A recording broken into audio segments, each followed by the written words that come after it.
Assalamualaikum warahmatullahi wabarakatuh.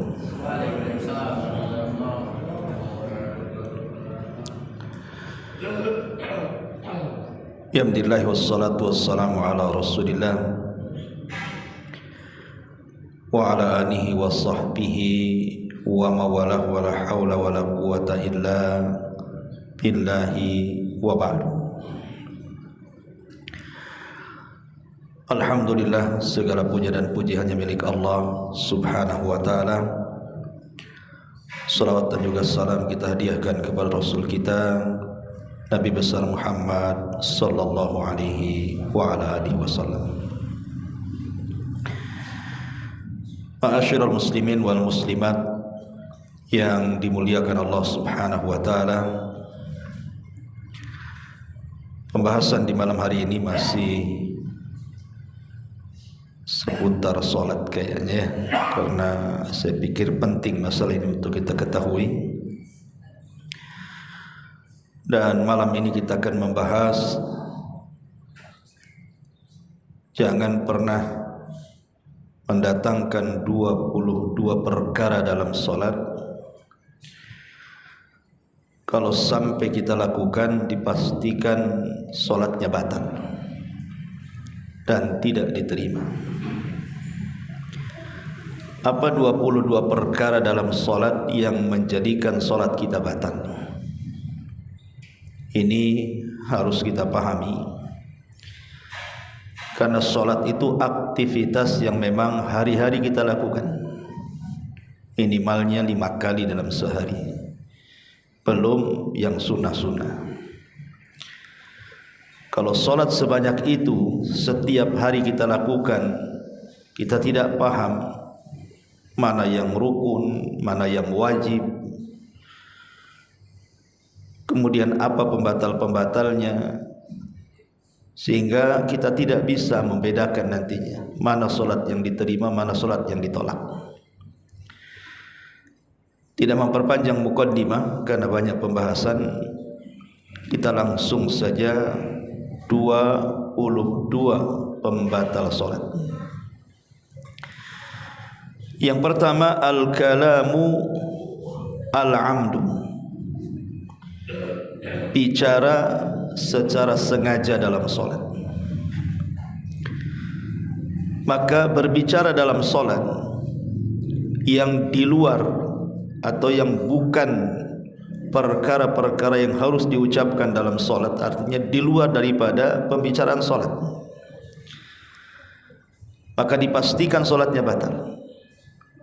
Karena Nabi SAW mengatakan, inna hadhihi shalah la yasluh fiha syai'un min kalamin nas, innama hiya at-tasbihu wa takbiru wa qiraatul Quran. Sesungguhnya salat itu tidak boleh seseorang melakukan apapun dari ucapan manusia. Salat itu adalah tasbih, takbir dan bacaan Quran. Al-Imam Ibnul Mundhir rahimahullahu ta'ala mengatakan, ajma ahlul ilmi ala anna man takallama fi salatihi amidan wa huwa la yuridu islaha salatihi anna salatahu fasidah. Imam Ibnul Mundhir mengatakan, sepakat ulama bahwa orang yang bicara dalam salat secara sengaja, dia tidak menghendaki dengan bicara itu memperbaiki salatnya, maka dipastikan salatnya rusak. Dan ulama mengatakan, aqallul kalam, paling sedikit bicara yang bisa membatalkan salat adalah ma takunu min harfaini, kalau sampai terkeluar 2 huruf. 2 huruf namanya ab, uf, ah, itu kan 2 huruf ya, alif ba ab ya. Alif mim ah, alif ha, itu 2 huruf tuh ya. Jadi antum ketika sholat tuh, udah batal tuh kan gitu, karena dua huruf tuh kan gitu ya. Jadi makanya hati-hati, walaupun hanya 2 huruf saja itu bisa membatalkan sholat. Ya, jadi jangan sampai kita mengeluarkan ucapan seperti itu, kecuali kalau memang ucapan itu untuk memperbaiki sholat. Contoh di zaman Nabi SAW, Nabi itu pernah sholat duhur atau mungkin asar yang 4 rakaat. Jadi Nabi SAW ketika 2 rakaat langsung salam, kemudian pergi duduk bersandar. Ada seorang laki-laki namanya Dzulyadaini. Dzulyadaini ini datang kepada Rasul dan mengatakan, apakah engkau mengqashar salatmu? Kata Rasul, tidak, saya tidak mengqashar salat, katanya. Apakah turun wahyu? Maksudnya dari 4 rakaat jadi 2 rakaat gitu kan? Kata Rasul, tidak. Berarti anda lupa wahai Rasul. Tapi Nabi SAW kurang yakin kepada Dzulyadaini, maka Rasul bertanya kepada semua sahabat, apakah tadi saya sholat 2 rakaat? Sahabat mengatakan semua iya. Maka Rasul kemudian balik lagi mengimami manusia menambah 2 rakaat. Di sini kan terjadi pembicaraan tuh antara Dzulyadaini dengan Rasul kan. Lah kalau pembicaraan seperti ini tidak ada masalah, karena ini memperbaiki sholat. Memang Rasul lupa kan gitu, makanya diingatkan. Jadi ucapan-ucapan kalau maksudnya memperbaiki sholat tidak ada masalah, tidak ada masalah ya ini. Tetapi kalau seandainya ucapan dalam sholat itu sengaja dia mengucapkan dan ucapan itu bukan bagian daripada jenis sholat, ya jenis sholat itu maksudnya Fatihah, surat, tasbih, takbir, baca Quran kan itu ya, itu kan jenis sholat namanya. Tapi kalau di luar jenis sholat kemudian dia bicara walaupun hanya terkeluar 2 huruf, maka sepakat ulama batal salatnya. Taib, ini yang pertama. Yang kedua, al-dhahik wal qahqahatu. Al-dhahik wal qalqah. Dhahik itu artinya tertawa, qahqah itu sampai terbahak-bahak. Itu disampaikan. Mungkin dia melamun, teringat apa gitu, atau ketawa sendiri gitu kan. Mungkin antum habis apa gitu kan, atau tengok cicak kawin ketawa pelantum lucu gitu kan. Maka kalau sampai tertawa dan mengeluarkan suara, apalagi sampai terkekeh-kekeh, maka batal sholatnya. Dari sini kata para ulama, jumhurul ulama mengatakan anna dhahika la yabtulu shalah illa idzan tadhama minhu harfan. Sebenarnya tertawa tidak membatalkan salat kecuali kalau terkeluar 2 huruf. Tetapi khusus tersenyum tidak batal salatnya. Kalau tersenyum saja tidak batal salatnya. Mungkin antum salat Allahu Akbar, nampak pula anak-anak lari, jatuh pula depan antum, senyumlah kan, maka tersenyum tidak membatalkan salat. Makanya Imam Nawawi rahimahullahu taala mengatakan madhhabuna anna tabassuma la yadhur wa kadzalika adh-dhahik illam yabni minhu harfan. Kata Imam Nawawi, beliau mengatakan madhab kami, maksudnya madhab Syafi'i, tersenyum itu tidak membatalkan salat. Begitu juga tertawa kalau tidak lebih dari 2 huruf. Maksudnya tertawa kalau 1 huruf susah lah kan. Gitu ya. Mesti lebih lah 2 huruf kan gitu ya. Makanya apalagi sampai termehek-mehek gitu ya, terbahak-bahak, wah itu bukan salat, antum lagi nengok TikTok tuh. Tertawa ya. Jadi itu batal salatnya kalau sampai tertawa. Kalau tersenyum tidak. Ya. Kemudian yang nomor 3 dan nomor 4, makan secara sengaja atau minum secara sengaja. Jelaslah orang sholat kok makan sambil Allahu Akbar. Ini antum taruh 9 pula di kacang ya. Ya. Tetapi kata ulama, kecuali kalau seandainya antum habis makan lupa sikat gigi, mungkin adalah 2-3 nasi itu nyelip pula lah. Mungkin gigi antum ada yang lobang di situ. Sekali lobang itu 3 biji masuk lah.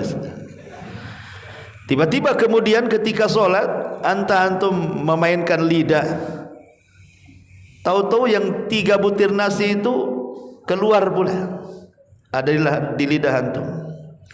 Kata para ulama, faman kana baina asnanihi baqaya ta'ami, barang siapa yang di sela-sela giginya ada bekas-bekas makanan, falyukhrijha, maka hendaklah dikeluarkan.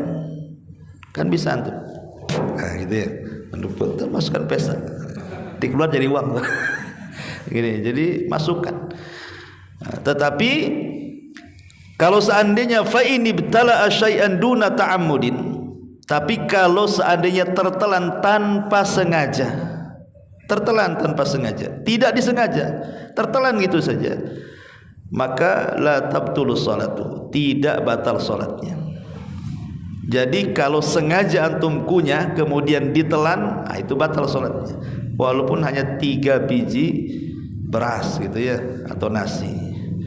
Ini yang keempat. Yang kelima, inkishaful aurat, terbuka aurat umahat yang di atas. Umpamanya sholat tidak pakai kaos kaki ya, kaki itu aurat, maka harus ditutup tuh.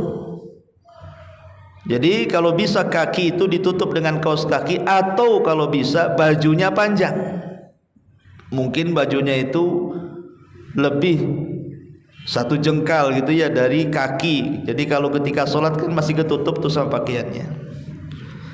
Tapi kalau seandainya terbuka dan nampak kakinya, batal sholatnya.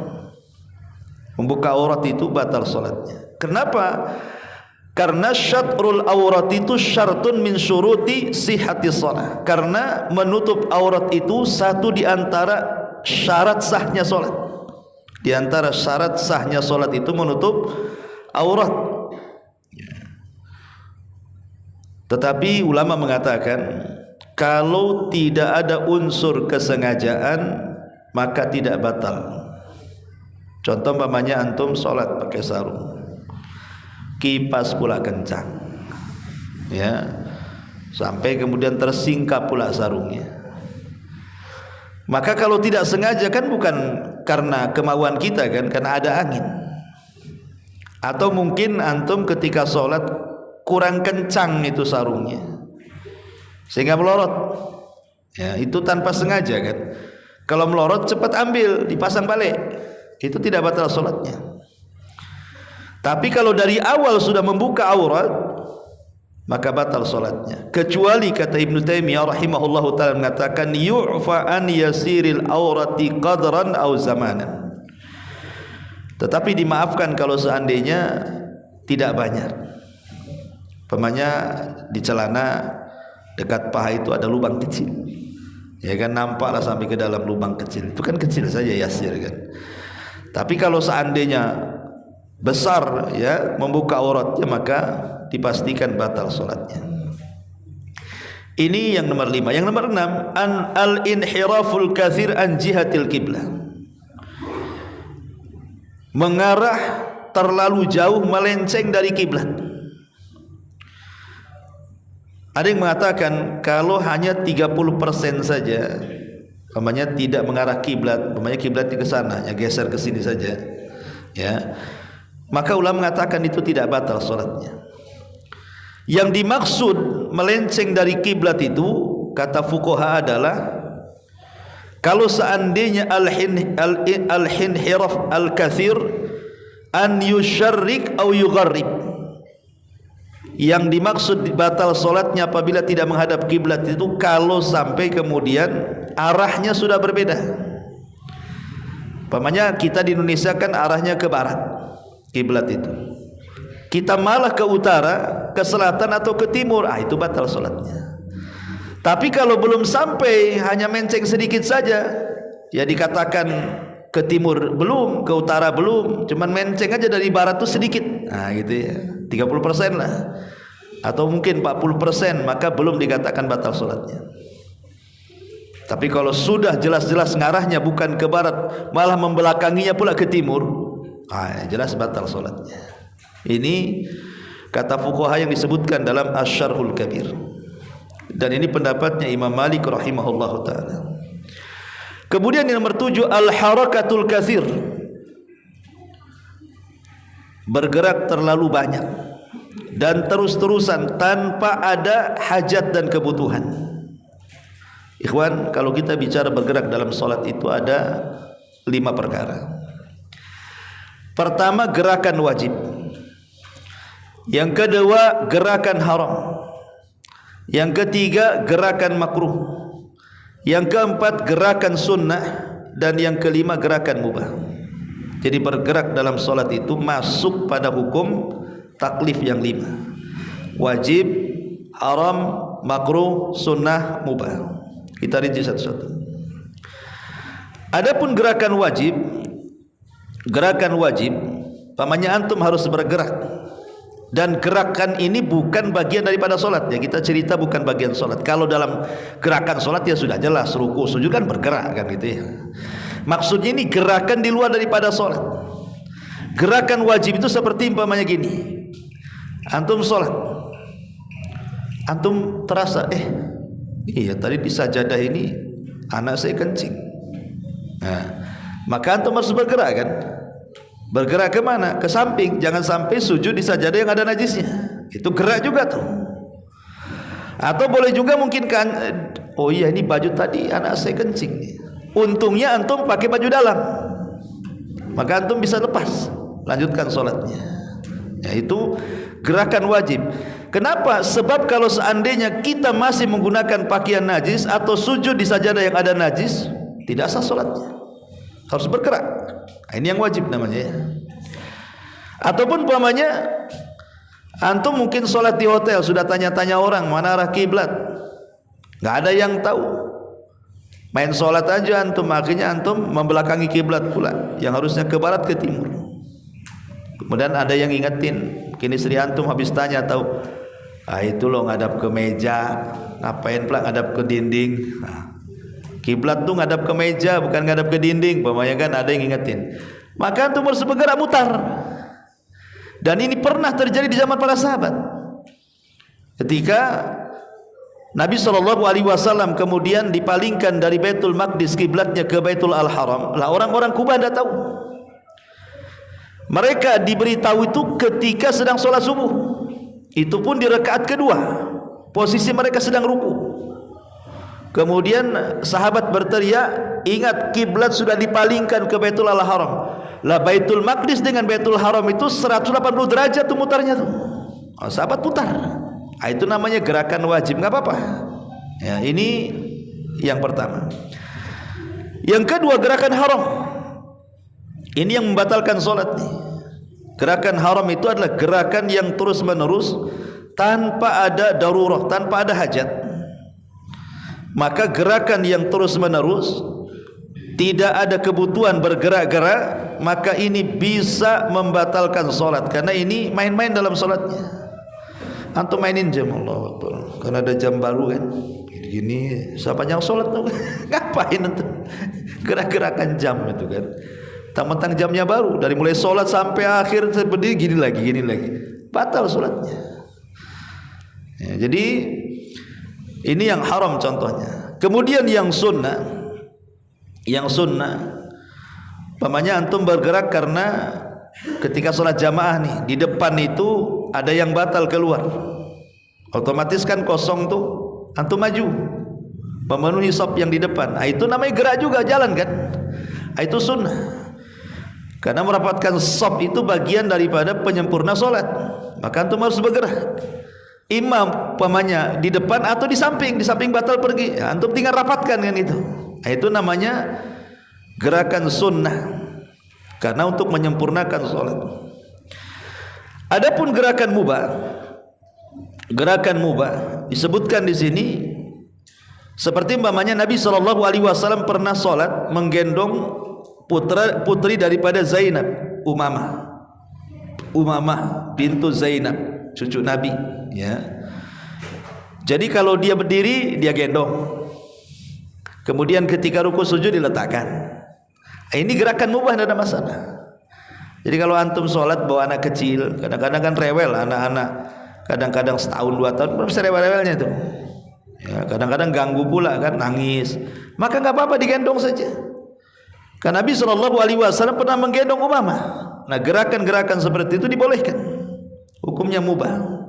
Ya. Adapun kemudian gerakan yang sifatnya makruh, seperti umpamanya sekali-kali antum benerin kancing, pada kancing dah bener, masih juga dipegang-pegang kancing. Ya, tapi tidak terus-terusan, hanya sekali-kali.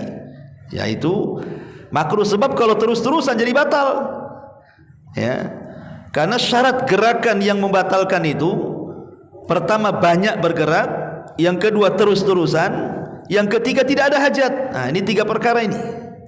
Kalau gerakan dengan 3 perkara, banyak bergerak, kemudian terus-terusan, kemudian tidak ada hajat dan kebutuhan, batal sholatnya. Ini yang ke-7. Kemudian yang ke-8, intiqadut taharati. Ketika sholat antum kentut, walaupun antum di saf pertama keluar, ya, karena yang namanya kentut membatalkan wudu. Ketika wudunya batal, sholatnya batal. Atau ketika sholat ingat, saya belum mandi junub nih, batal sholatnya, jadi teruskan. Ya, maka itu sepakat para ulama, pokoknya sholat membawa junub atau sholat membawa hadas, maka batal sholatnya, ulang sholatnya. Ya. Ma'asyiral muslimin yang dimuliakan Allah Subhanahu wa taala. Kemudian yang 9, nomor 9, fihi an-najasatu fi thawbihi au badanihi au makanil musalli fihi. Jadi seseorang sholat, tadi saya contohkan pakaiannya ada najisnya, celananya ada najisnya, sarungnya ada najisnya, atau badannya ada najisnya, atau tempat sholatnya ada najisnya. Kalau memang bisa dielakkan, maka bisa diteruskan sholatnya. Umpamanya antum pakai kaos, pakai baju rangkap 2, ketika dilepas 1 masih ada satunya. Begitu juga celana gitu ya, antum pakai celana 2, dilepas 1 masih ada celananya. Tapi kalau celana 1 dilepas 1, ya batal sholat. Batal, gimana caranya? Celana cuma 1, lupa pula tak ada celana dalam, masa dilepas ya? Aurat besarnya nampal kan itu. Jadi kalau bisa dielakkan tidak batal sholatnya. Maksudnya kalau kita dibuka masih ada rangkapnya, tidak batal. Atau sejadah itu antum 3 geser aja kan. Tapi kalau tidak ada rangkapnya, dibuka kemudian jadi telanjang, batal sholatnya. Ya, ini yang harus dipahami. Tetapi ulama memberikan catatan, kecuali kalau antum ingatnya setelah sholat tidak batal, tidak perlu mengulang. Jadi habis sholat ingat, oh iya tadi anak saya kencing di celana saya, tapi antum sudah sholat. Ulama mengatakan tidak diulang sholatnya, dianggap sah. Jadi konteksnya yang ada najis itu ketika antum ingat dan ketika itu antum sedang sholat, itu yang jadi masalah. Tapi kalau sudah sholat baru ingat, maka fatwa ulama seperti Syekh bin Baz, Syekh Utsaimin mengatakan tidak batal sholatnya, sah. Kalau sudah ingatnya sudah sholat. Kalau ingatnya dalam kondisi sholat, itulah yang kemudian kalau bisa dielakkan maka bisa diteruskan, tapi kalau tidak bisa maka batal sholatnya. Kemudian yang nomor 10, al-buka li umuri dunia, menangis karena mikir dunia. Allah, mikir utang pula nangis antum. Ya, mikir dunia. Atau mungkin istri antum baru meninggal, atau anak baru meninggal, atau istri suami baru meninggal, maka memang ulama memperinci. Kalau seandainya menangis itu memang tidak bisa ditahan, tiba-tiba menangis gitu saja, ya, di luar kendali kita gitu ya, memang kita sedih sehingga kita menangis, ya, maka ini tidak membatalkan sholat karena di luar kendali dia. Tapi kalau dia bisa tahan tangisan itu, kok masih juga nangis, ini yang membatalkan sholat nih. Tapi kalau nangisnya karena takut azab, mengingat akhirat, mengingat Allah, itu justru disunahkan. Karena Nabi SAW sebutkan dalam sebuah hadis yang disahihkan oleh Syekh Nasiruddin Al-Albani dari Abdullah ibn Sikhir radhiyallahu an. Jadi satu hari dia mendengar Nabi SAW menangis ketika salat. Maka dari sini kata Syekh Utsaimin rahimahullahu taala, al-buka'u inda qiraatil Qur'an wa inda sujudi wa inda du'ai min sifatis salihin. Menangis ketika membaca Quran, menangis ketika sujud, menangis ketika berdoa, itu termasuk tanda-tanda orang soleh. Dan berbahagialah orang bisa nangis ketika sholat. Tapi urusan akhirat, bukan urusan utang, ya, bukan urusan nggak masih ngontrak kapan punya rumah sendiri, bukan itu, ya, bukan urusan dunia.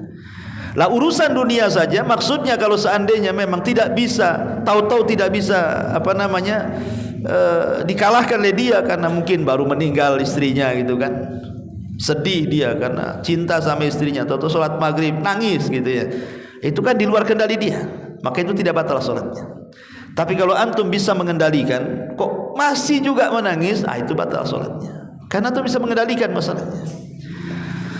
Ini yang ke 10. Yang ke-11, badu aqsamis syukuk, atau antum ragu-ragu dalam salat.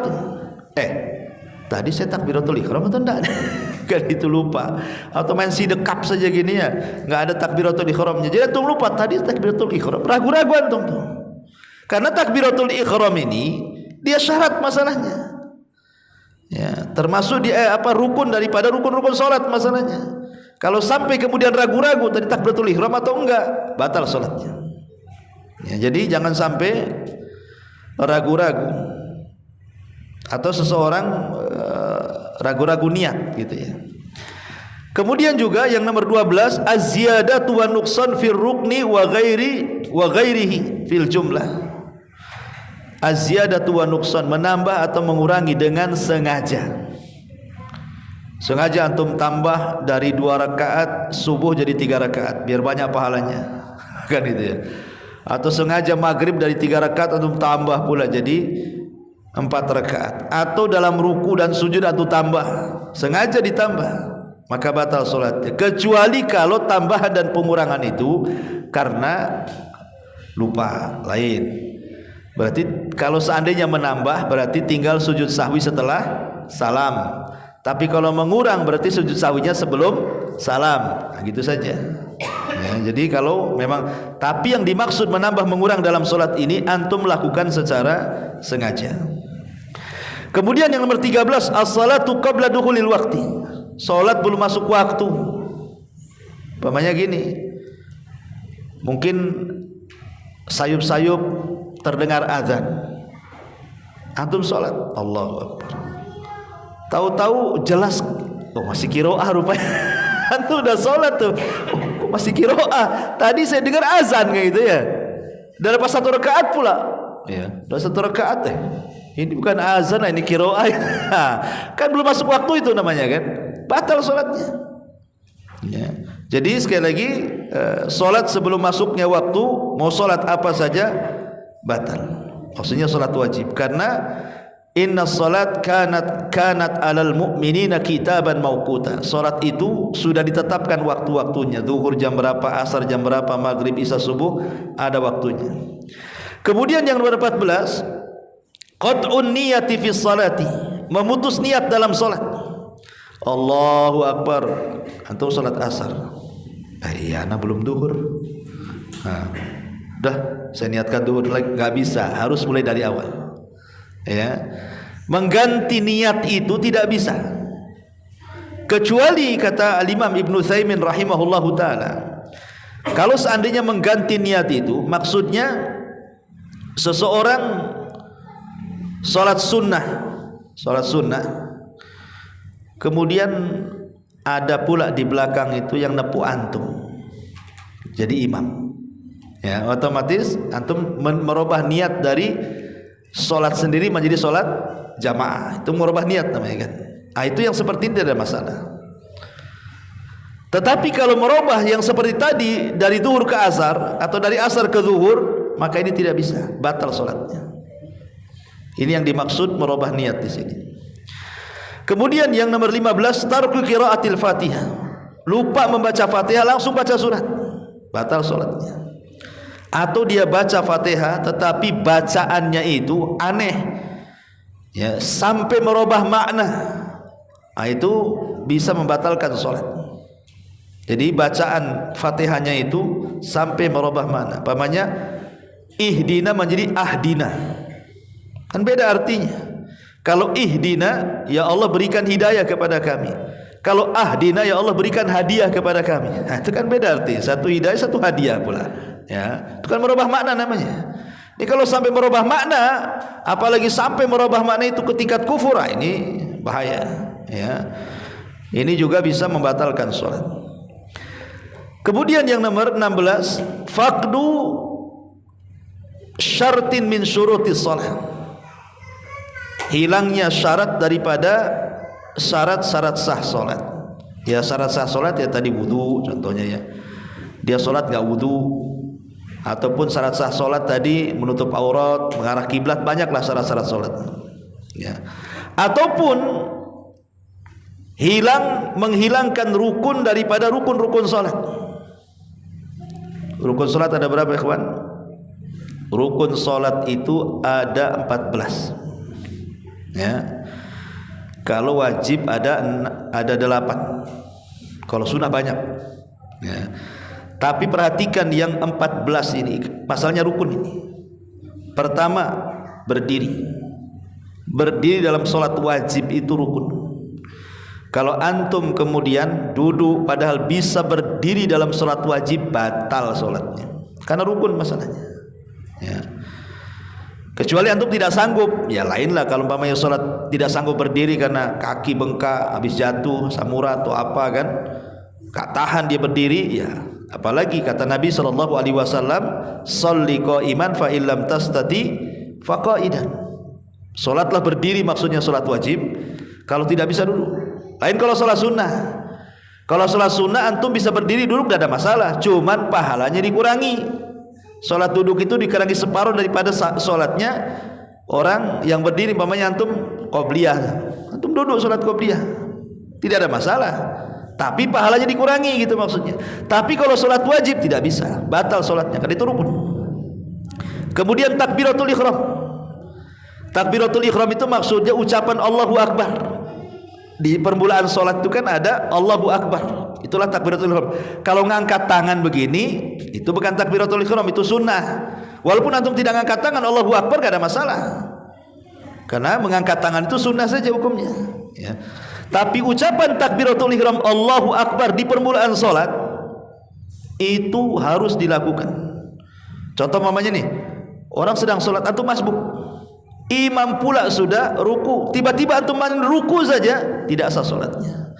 Takbiratul ihram dulu baru ikut ruku, ya. Kemudian yang ketiga, baca Fatihah, itu rukun, jangan sampai tidak dibaca. Kecuali kalau berjamaah, itu menjadi khilaf para ulama. Apakah kemudian sebagai makmum baca Fatihah kepada imam yang dikeraskan, ataukah cukup bacaan Fatihahnya diwakilkan ke imam? Ini menjadi khilaf panjang ulama. Tapi kalau sholat jamaah dan sholatnya sirriyah seperti zuhur asar tidak bunyi, maka semua baca Fatihah. Yang jadi khilaf itu kalau imamnya dikeraskan. Ada yang mengatakan tidak perlu baca, ada yang mengatakan baca. Mazhab Syafi'i mengatakan baca, ya. Kemudian yang keempat, ruku, itu rukun. Kemudian yang kelima, bangkit dari ruku. Kemudian yang keenam, sujud dengan 7 anggota sujudnya, 2 kaki, 2 lutut, 2 tangan, kemudian dahi dan hidung.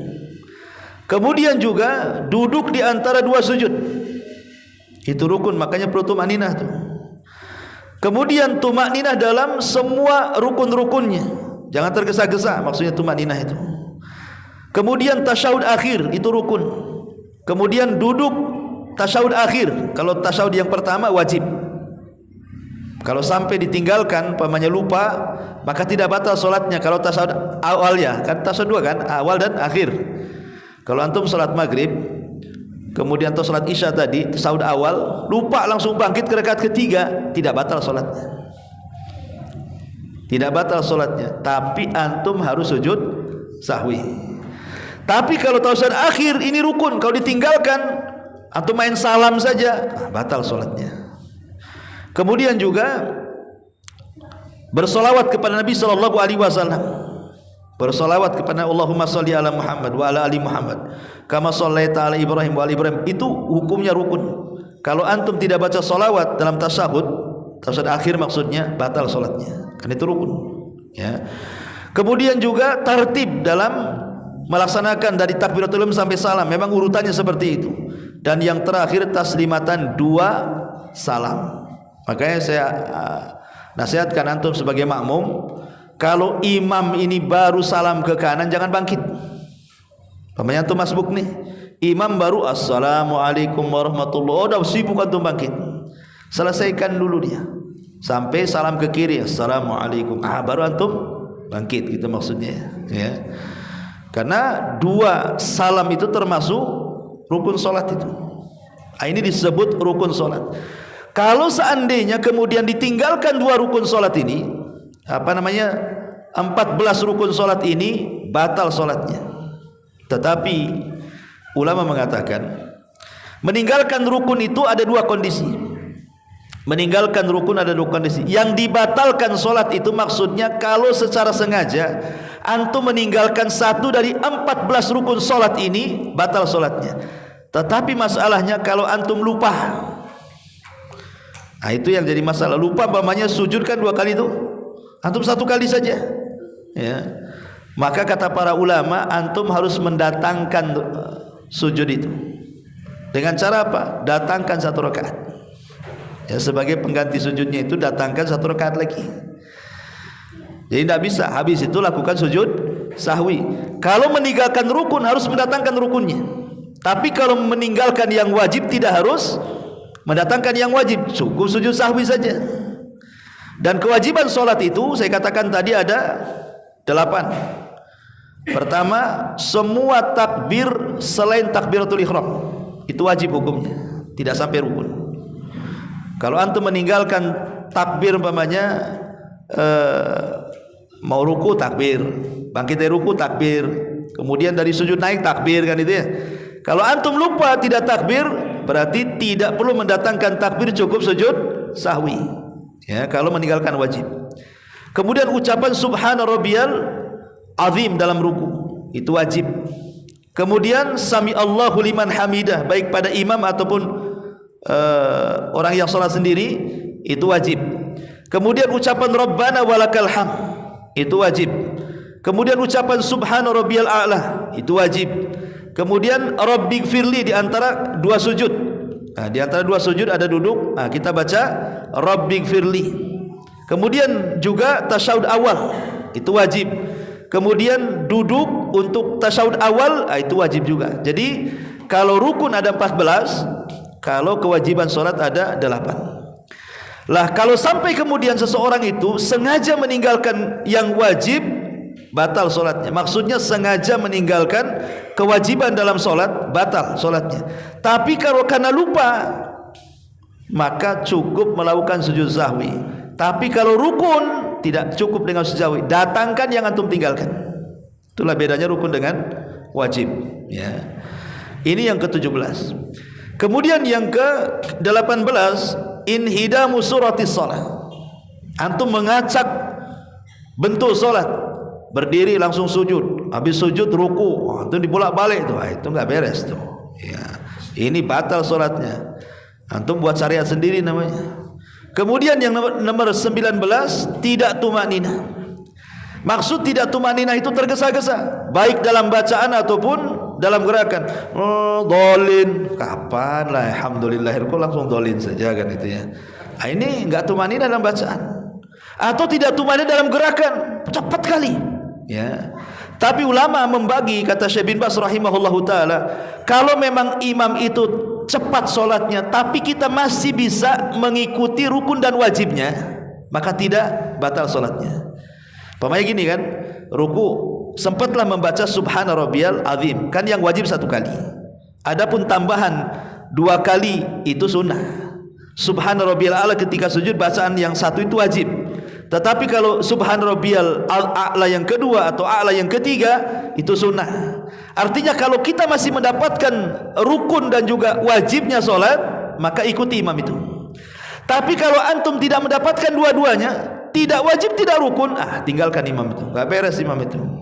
Ya, makanya seperti saya contohkan, saya lihat di YouTube yang taraweh 7 menit 23 rakaat itu gimana ceritanya? Ya, itu kalau yang sudah tua-tua pulang apa nggak sakit pinggang tuh? Kan gitu ya. Udah nggak tumak nina, nggak diterima lah sholatnya. Kan? Jadi kenapa? Karena tumak ninah dalam sholat itu dia rukun. Tadi kan sudah jelaskan dari 14 rukun itu salah satunya tumak ninah. Kalau sholat tidak tumak ninah nggak diterima sholatnya, batal sholatnya. Ya, maka ini yang ke-19. Yang ke-20 murtad. Mungkin sebelum sholat dia mengucapkan kalimat-kalimat kufur, dan kalimat-kalimat yang tanpa sadar dia itu dengan kalimat itu bisa keluar dari Islam.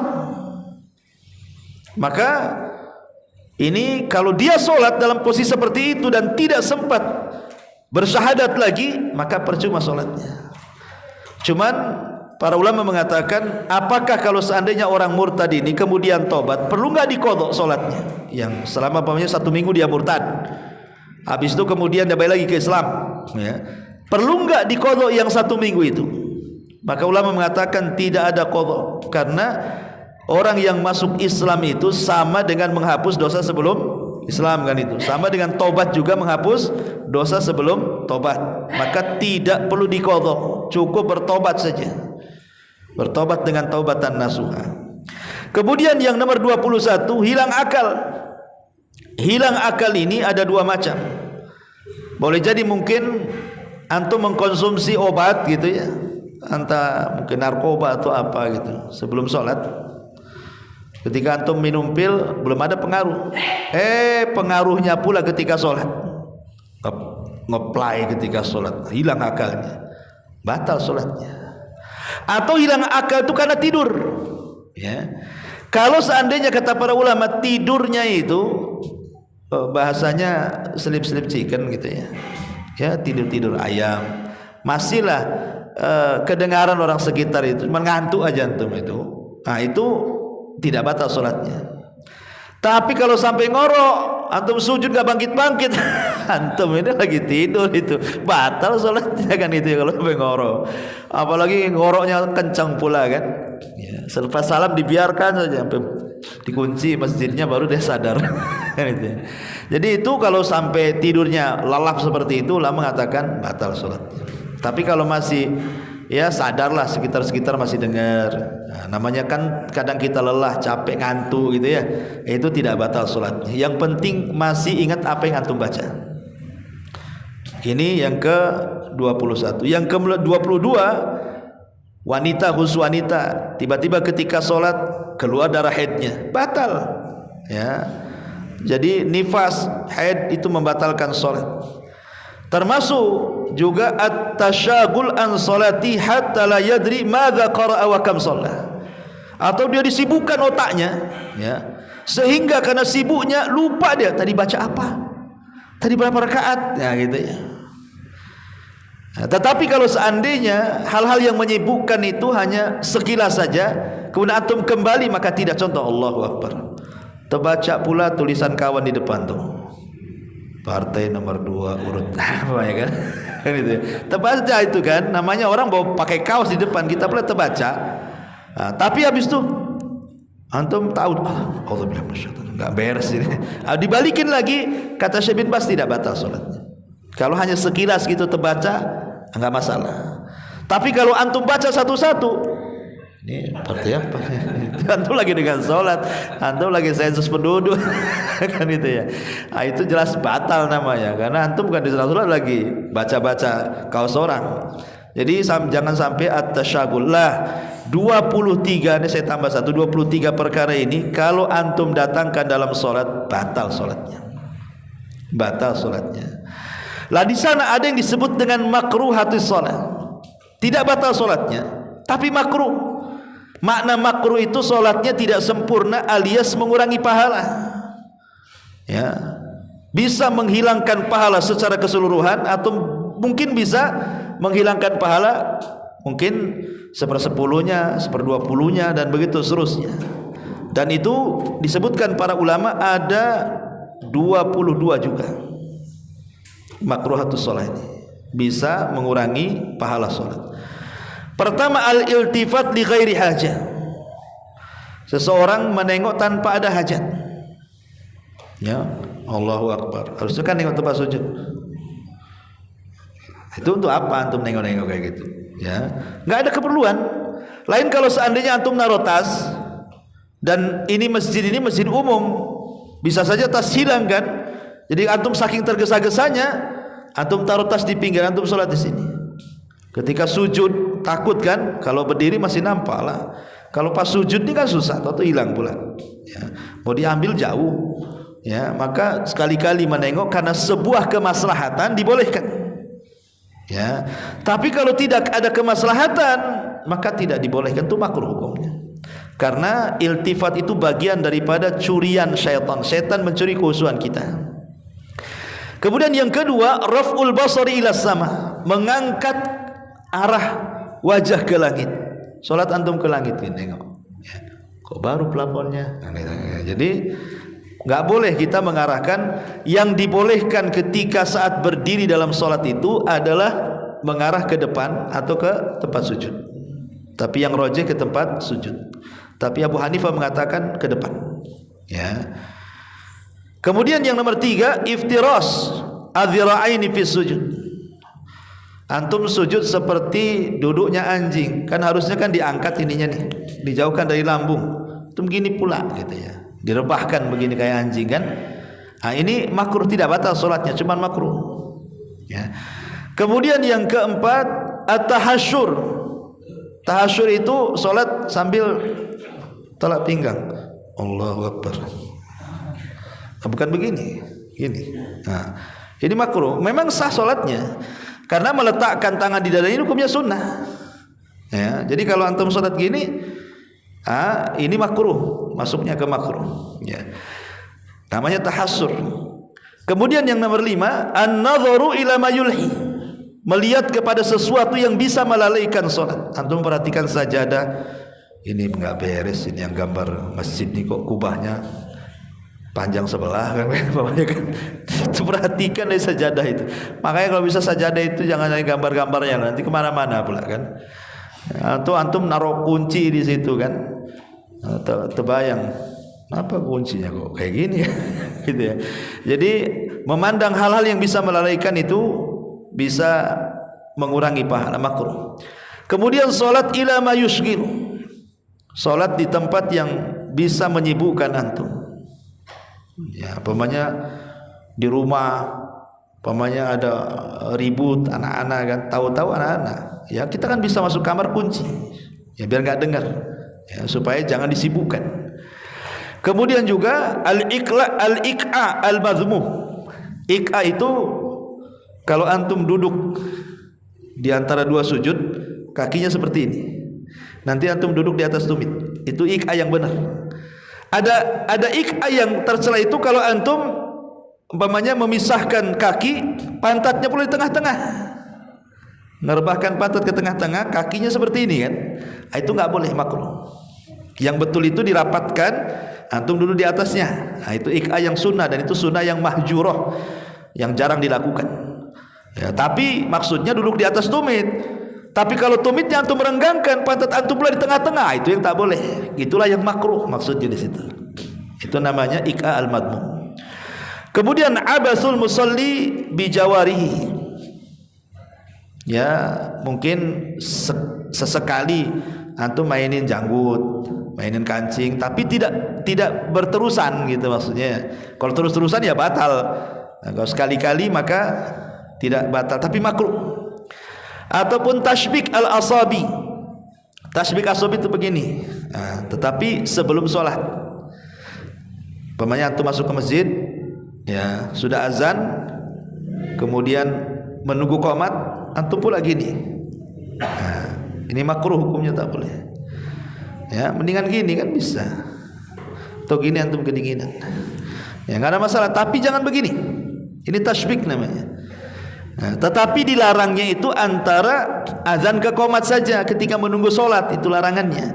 Tapi kalau sudah sholat ya tidak ada masalah. Ini kan larangannya ketika menunggu sholat. Nah, itu makruh hukumnya. Kemudian as-salatu bihadrati ta'am, sholat dalam posisi makanan sudah dihidangkan. Antum lapar, baru pulang kerja, istri sudah ngidangin makanan. Udah, ini masakan kegemaran nih.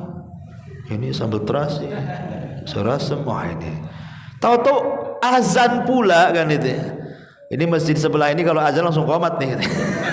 Kamu kan? Maka kata para ulama, kalau memang berhajat makan kan dari pagi belum makan dulu. Enggak apa-apa dia qomat.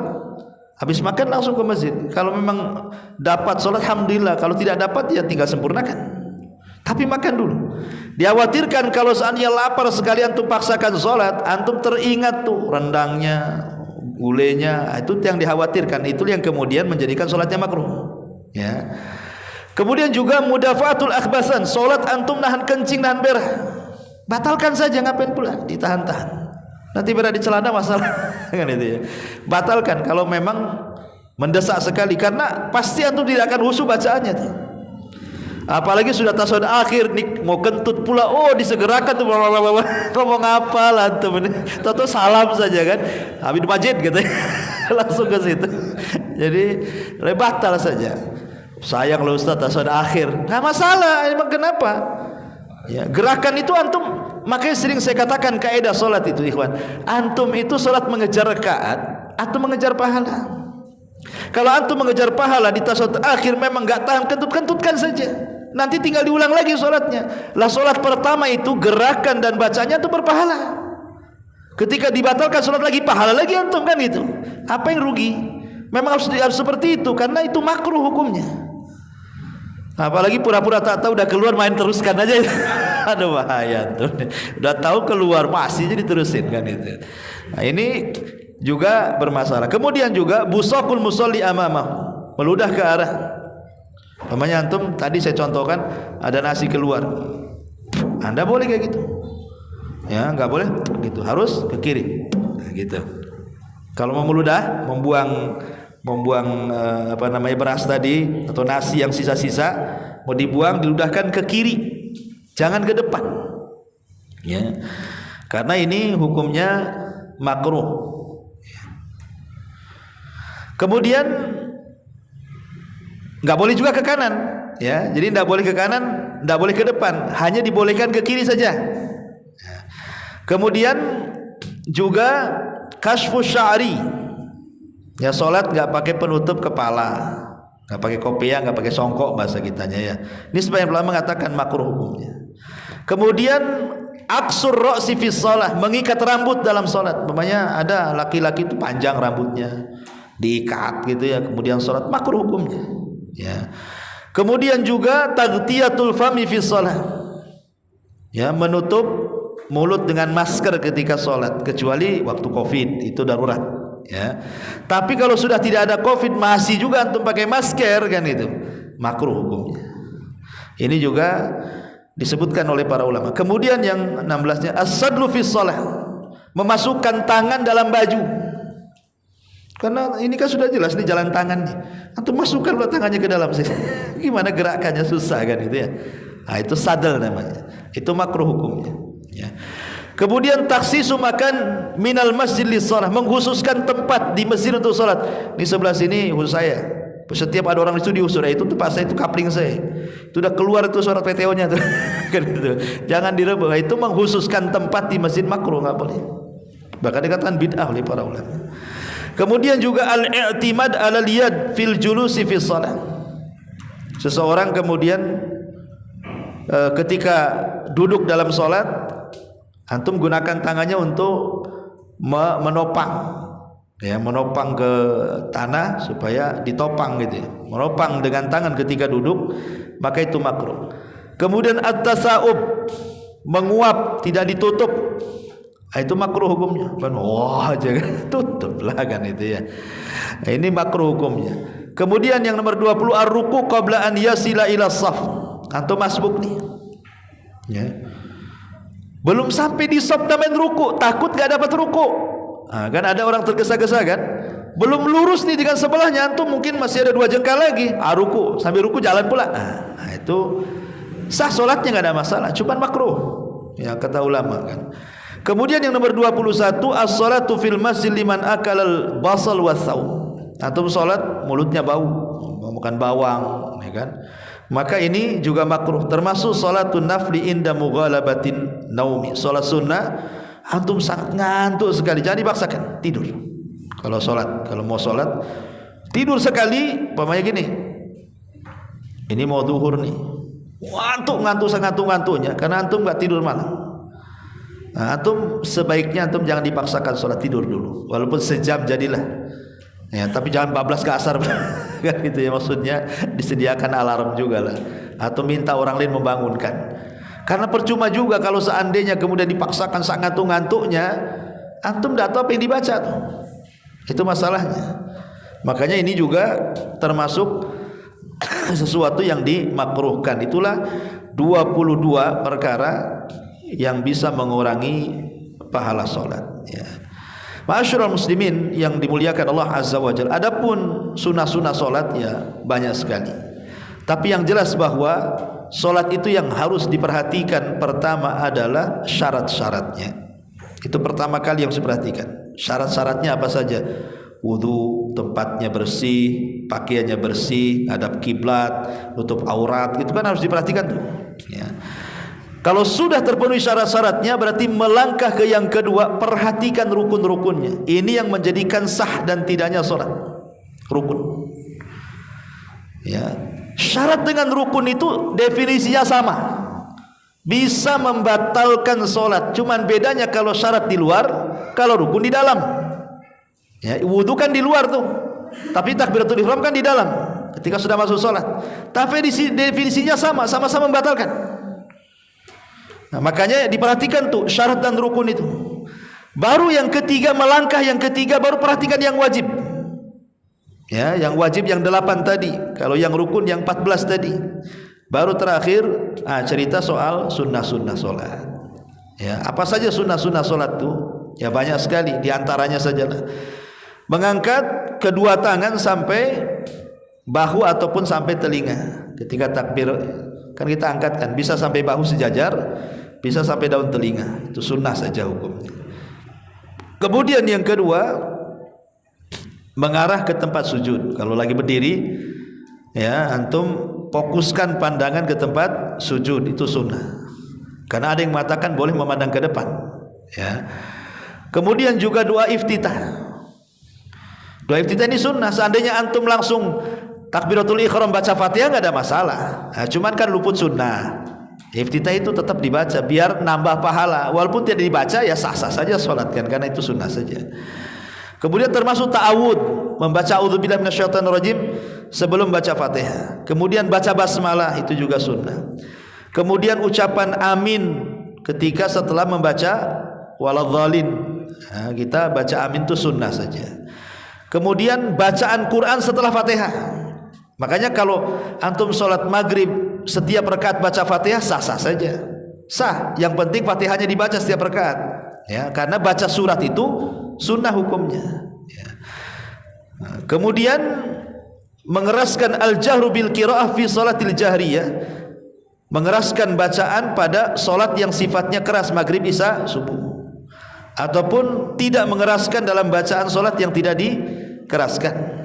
Jadi mamanya antum solat di rumah, solat maghrib, ya Allah, antum sendiri, antum keraskan, A'udzubillahi minasyaitonir rajim, Bismillahirrahmanirrahim, tidak masalah, itu sunnah. Tapi kalaupun tidak dikeraskan maka tidak ada masalah. Ya. Kemudian juga wad'ul yadaini mufarrijatai al-asabi inda rukbataini ka'annahu qabidun 'alaiha. Ketika ruku antum merenggangkan tangan seperti ini, dipegang lututnya, direnggangkan, jangan begini, direnggangkan, gitu ya. Itu sunnah hukumnya. Ya. Termasuk juga mufaja al-yadaini anil jambaini fi ruku. Ketika ruku antum jauhkan sikut dari lambung. Nah, jangan begini tapi jauhkan. Nah, itu termasuk sunnah. Kemudian mazada mazada ala tasbihiyah al-wahidah, ala tasbihatil wahidati, tambahan tasbih subhana rabbiyal azim itu yang wajib 1 kali. Kalau antum mengulang sampai 3 kali berarti yang 2 sunnah, yang 1 wajib gitu ya. Subhana rabbiyal a'la juga sama, yang 1 itu yang penting, yang 1 subhana rabbiyal a'la itu yang pertama, itu yang wajib. Adapun subhana rabbiyal a'la kedua, subhana rabbiyal a'la ketiga itu sunnah saja ya. Kemudian juga menambah istighfar dalam duduk di antara 2 sujud. Duduk di antara 2 sujud kan paling pendek bacaan Allahumma gfirli, Rabbighfirli, itu yang wajib 1 kali. Kalau umpamanya antum mau 3 kali enggak apa-apa, Rabbighfirli, Rabbighfirli, Rabbighfirli, kemudian sujud lagi, itu yang paling pendek bacanya ya. Maka itu sunnah saja. Termasuk juga istiqbalul qiblah bi atrafi asabi'il yadaini wa rijlaini inda sujud, mengarahkan jari-jari ini ke arah kiblat ketika sujud, ataupun jari-jari kaki yang antum tekuk itu ngarah kiblat, maka itu juga termasuk sunnah. Kemudian memperbanyak doa ketika sujud itu sunnah. Umpamanya antum setelah membaca subhana rabbiyal a'la 3 kali, selebihnya antum doa, atau doa itu sunnah. Kemudian juga iftiras, duduk iftiras gitu ya, pada di antara duduk di antara 2 sujud atau dalam tasyahud awal, itu juga sunnah. Kemudian juga duduk istirahat sebelum bangkit dari sujud ke atas, kan ada kan duduk istirahat kan, habis mau bangkit kan duduk dulu, kemudian naik. Tapi kalau habis sujud langsung berdiri pun tidak ada masalah, karena duduk istirahatnya itu sunnah saja. Tapi bagaimanapun sunnah ya ada pahalanya lah, jangan sampai ditinggalkan ya. Kemudian melihat telunjuk nih ketika tasyahud, antum ketika tasyahud kan antum mengisyaratkan tangan. Lah ketika membaca doa, pandangan antum ke telunjuk nih, ini hukumnya sunnah. Tapi kalaupun pandangan ke sana pun tidak ada masalah. Tapi kalau ingin dapat pahala, arahkan pandangan ke telunjuk ini, itu sunnah hukumnya ya. Kemudian doa dan juga ta'awud dari 4 perkara sebelum salam, seperti Allahumma inni a'udzubika min adzabi jahannam wa min adzabil qabri wa min fitnatil mahya wal mamat wa min syarri fitnati masihid dajjal. Ini sunnah saja. Termasuk doa setelahnya juga sunnah. Pemanya antum doa Rabbana atina fid dunya hasanah fil akhirati hasanah wa qina adzabannar, kemudian salam, itu sunnah saja. Tambahan doa di akhir ini. Kemudian al-iltifat yaminan wa shimalan fi taslimataini, antum menggerakkan muka ketika salam, itu sunnah ya. Yang rukun itu bacaan assalamu alaikum, itu salamnya yang rukun. Tapi antum menengoknya, itu sunnah ya. Seandainya tidak nengok pun, assalamualaikum warahmatullahi wabarakatuh, gak ada masalah kan. Tapi kalau antum sambil nengok, assalamualaikum warahmatullahi, assalamualaikum, itu nengoknya itu sunnah. Tapi inya salamnya itu rukun. Jangan kemudian belum salam antum selesai sholatnya gitu. Ini tergesa-gesa belum salam main berdiri langsung pergi saja, tidak sah sholatnya ya. Ini juga di antara dan banyak lagi sunnah-sunnah sholatnya. Ini secara rangkuman, kalau saya jelaskan secara rinci fikihnya tidak akan selesai. Tapi inilah rangkuman mulai dari pembatal-pembatalnya, kemudian makruh-makruhnya, rukun-rukunnya, syarat-syaratnya, wajib-wajibnya, dan sunnah-sunnahnya. Inilah global daripada sholat yang kita lakukan. Wallahu a'lam bishawab. Ini yang bisa saya sampaikan. Ada lagi? Masalah bersin ketika sholat, apakah kita boleh membaca alhamdulillah? Ketika bersin dalam sholat, antum tidak disunahkan membaca alhamdulillah. Dan di sampingnya pun tidak disunahkan membaca yarhamukallah, karena ada di zaman sahabat terjadi. Haji, alhamdulillah, yarhamukallah. Semua sahabat nengok ke sahabat yang baca yarhamukallah, sampai geram sahabat itu ya. Kemudian setelah sholat, maka Nabi SAW menasihati ya, bahwa cukuplah sholat itu disibukkan dengan bacaan yang ada dalam sholat ya. Jadi kalau bersin cukup ditutup, tidak perlu baca alhamdulillah. Walaupun ada sebagian ulama mengatakan boleh baca alhamdulillah, tapi mau jawabnya dilarang, tidak boleh. Tapi kalau refleks antum tidak sengaja, alhamdulillah, banyak kan refleks kan karena terbiasa kan, itu kan di luar kesadaran kita, namanya refleks kan gitu. Tapi kalau tidak antum tidak refleks aja, ya diam aja. Nah, nanti aja bisa sholat antum baca alhamdulillahnya. Ya. Wallahu a'lam. Ya. Berdoa di dalam sholat apakah harus bahasa Arab atau Indonesia? Bagi yang tidak yuhsin al-arabiyah, iya. Jadi ulama mengatakan kalau dia tidak baik, tidak bisa berbahasa Arab, seperti dia mu'alaf, ya kan, atau sudah lama Islam pun tapi juga tak pandai juga ngapal-ngapal doa, ya, maka dibolehkan berdoa dengan selain bahasa Arab, dibolehkan, ya, selain dengan bahasa Arab.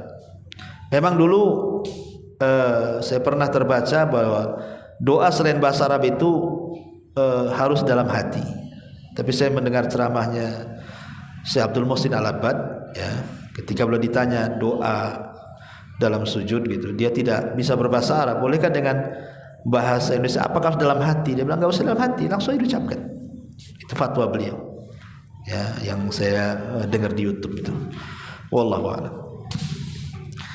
Ya, saya kira cukup. Subhanallah bihamdika, asyhadu an la ilaha illa anta, astaghfiruka wa atubu ilaik. Allahu ta'ala alam. Assalamualaikum warahmatullahi